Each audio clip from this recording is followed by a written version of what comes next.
Hi everyone, যতদিন যাইতেছে আমার স্কিনের 12টা বাজতেছে। কি ভাবতেছো কোনো ট্রিটমেন্টে কোনো কাম হইতো না। এখন আমার প্রেগনেন্সি জার্নি 29 উইকস কমপ্লিট। তা নিয়ে কিছু এক্সাইটমেন্ট থাকলেও কিন্তু ভয়, নার্ভাসনেস এটা তো আসেই। তো আজ আমরা সবকিছু প্যাকিং করে সেরা রওনা দিতেছি বাড়ির দিকে। গত 6 মাস ধরে বাড়িতে যাওয়া আওয়া তো একদমই বন্ধ আমার। আর এখন যাইতেছি বাড়িতে কারণ যেহেতু আমার 7 মাস কমপ্লিট, তো আমরা বংশ পরম্পরা অনুসারে এই মাসটাতেই 7 খাওয়ানো হয়। কারো কারো ক্ষেত্রে হয়তো বা অন্য কোনো মাসে খাওয়ায়। তা নিয়ে যদি আমি একটু এক্সাইটমেন্ট থাকিও, কিন্তু আমার হাজবেন্ডের মাথায় অনেক দায়িত্ব।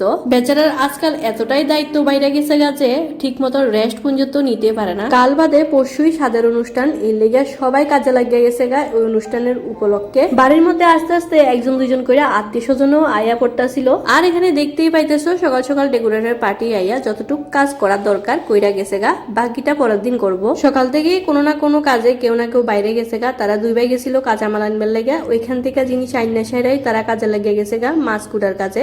একে একে সবগুলোই তোমরা লগে শেয়ার করবো। দেখা হইতেছে পরের ভিডিওতে।